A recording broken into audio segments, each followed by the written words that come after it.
नमस्कार दोस्तों, success study Baloda YouTube channel में आपका स्वागत है। कक्षा 8 विषय गणित का अध्याय 2 एक चर वाले रैखिक समीकरण से संबंधित वस्तुनिष्ठ प्रश्नों का संग्रह हम आपके लिए लेकर आए हैं, ताकि यह वस्तुनिष्ठ प्रश्न आपके लिए प्रतिभा पर्व व वार्षिक परीक्षा हेतु काफ़ी उपयोगी सिद्ध हो सकें। तो चलिए शुरू करते हैं हम आज का वीडियो। पहला प्रश्न है, समीकरण 2x माइनस 3 इक्वल टू 7 का हल है ना। समीकरण 2x माइनस 3 इक्वल टू 7 यानी 2x ऋण 3 बराबर 7 का हल क्या होगा।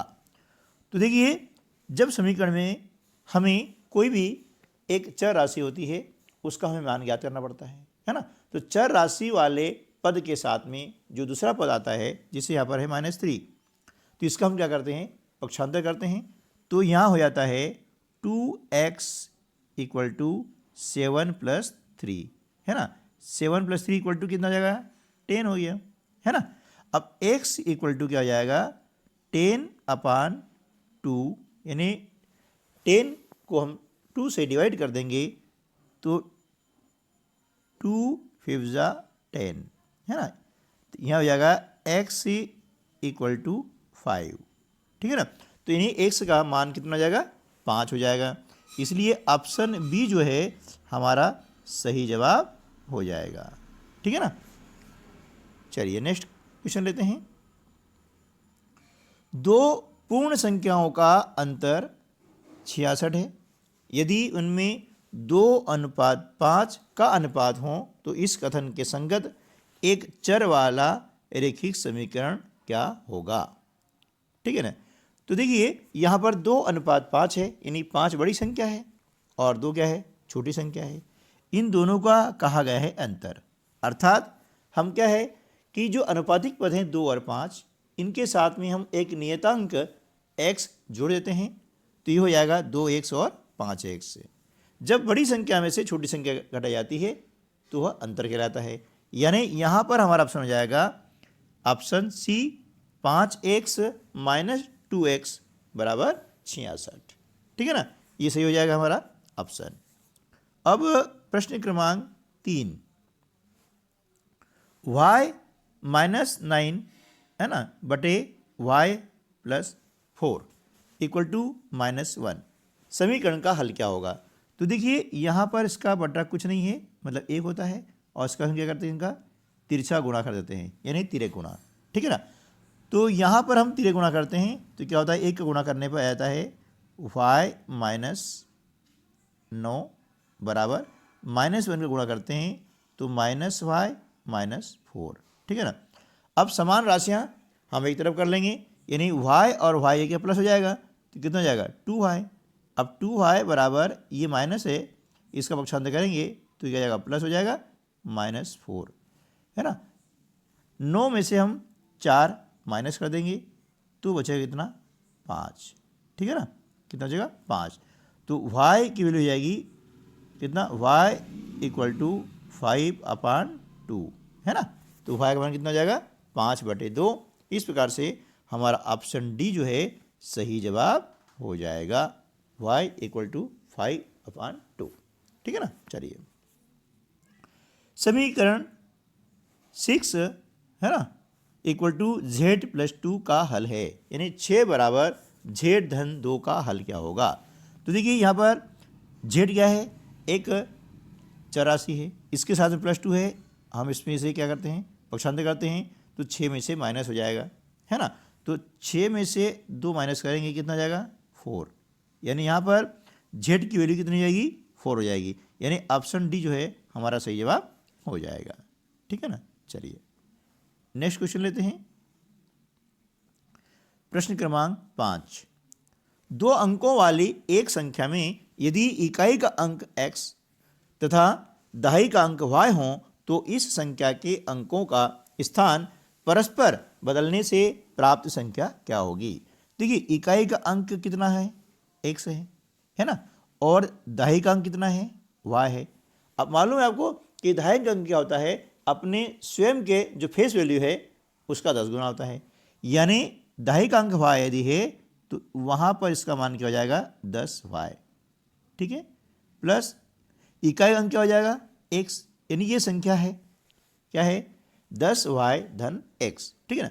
अब क्या कहा गया है कि इस संख्या के अंकों का स्थान परस्पर बदल दें, यानी x के स्थान पर क्या आ जाए y और y के स्थान पर क्या आ जाए x, ठीक है ना।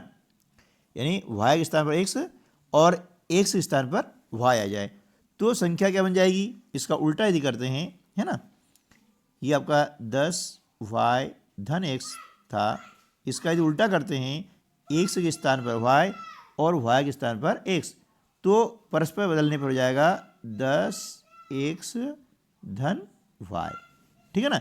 ये स्थान चेंज हो जाएगा, यानी x के स्थान पर क्या आ जाएगा y और y के स्थान पर क्या आ जाएगा x। ये हमारे अंक हैं। 10 स्थायी है क्योंकि ये दहाई का स्थानीय मान होता है, ठीक है ना। तो यहाँ पर हमारा आंसर हो जाएगा ऑप्शन ए 10x धन y, ठीक है ना। प्रश्न क्रमांक 6, समीकरण 6x बराबर 12 का हल ज्ञात कीजिए। हम देख रहे हैं कि x के साथ में 6 कौन सी क्रिया कर रहा है, गुणा क्रिया कर रहा है। जब इसका पक्षांतर करते हैं तो यह भाग की क्रिया करेगा, अर्थात क्या हो जाएगा बटे में चला जाएगा, यानी x बराबर हो जाएगा, है ना, 12/6। 6 से हम 12 को डिवाइड करते हैं, 6 कम 6 और 6 दूनी 12, यानी यहाँ पर x बराबर हो जाएगा कितना 2, ठीक है ना। तो हमारा ऑप्शन सी जो है वह सही जवाब हो जाएगा, ठीक है।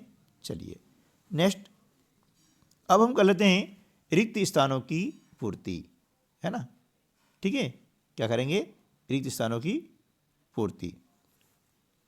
संख्या 49 यानी 49 के अंक पलटने पर प्राप्त संख्या क्या होगी। देखिए 49 है, अंक पलटना यानी इकाई का अंक दहाई के स्थान पर आ जाता है और दहाई का अंक इकाई के स्थान पर आ जाएगा, तो संख्या क्या हो जाएगी 94, ठीक है ना, क्या हो जाएगी 94। अगला है संख्या 54 के अंक पलटने पर प्राप्त संख्या क्या होगी। देखिए 54 में इकाई अंक कितना है 4 है और दहाई का अंक कितना है 5 है, तो इनके अंकों को हम पलट देंगे, इकाई का दहाई के स्थान पर और दहाई का अंक इकाई के स्थान पर, तो संख्या हो जाएगी 45, ठीक है। इस प्रकार से प्रश्न क्रमांक 3, रेखिक समीकरण में चर की अधिकतम घात कितनी होती है। 1 कितनी होती है, रेखिक समीकरण में चर राशि होती है उसकी अधिकतम घातांक 1 होती है, ठीक है। चलिए अब हम थोड़ा देखते हैं बीजांक, है ना। बीजांक क्या होता है, मान लिया है कोई भी संख्या है, जिसे हमने लिखा 56, ठीक है। अब 56 में अंक क्या है 5 और 6, तो इनको हम क्या करते हैं जोड़ देते हैं, 5 और 6 कितने हो गए 11, ठीक है ना। अब 11 में भी 2 अंक हैं, है ना, इसमें 1 और 1 को हम जोड़ देंगे तो कितना हो जाएगा 2, ठीक है। इस प्रकार से 56 का बीजांक हो जाता है 2, यानी बीजांक वह संख्या है जो 0 और 9 के बीच में आती है, मतलब 0 से 9 तक आती है ना, इसमें 1 अंक होगा। तो किसी भी संख्या के अंकों का जो योगफल आता है उसको तब तक जोड़ते चले जाएं जब तक कि 1 अंक ना आ जाए, है ना। लास्ट में जो 1 अंक आता है वह उस संख्या का बीजांक कहलाता है। चलिए एक और हम उदाहरण के द्वारा समझ लेते हैं। जैसे मान लीजिए कि 75 आए हैं, आपको पूछा गया है 75 का प्राप्त बीजांक क्या होगा, है ना, बीजांक। तो 7 और 5 कितने हो गए 12, अब 12 में 1 और 2 हैं, इन तीनों को दोनों को क्या करेंगे जोड़ देंगे, 1 और 2 कितना हो गया 3 हो गया, यानी 75 का बीजांक क्या हो गया 3, हो गया क्लियर, ठीक है ना। चलिए एक और उदाहरण देख लेते हैं। मान लिया कि कोई संख्या है 456, चलिए ठीक है। अब इनके अंकों को जोड़ते हैं तो 4 और 5 9, 9 और 6 कितना हो गए 15। अब 15 में 2 अंक आ गए, 1 और 5 दोनों हमने जोड़ दिया तो 5 और 1 6 कितना हो गया, 5 और 1 कितना हो गया, 6, है ना। तो 456 का बीजांक कितना हो जाएगा, 6, ठीक है ना। तो ये कहलाता है बीजांक। तो आज की वीडियो में बस इतना ही, मिलते हैं अगली वीडियो में, तब तक के लिए नमस्कार, जय हिंद।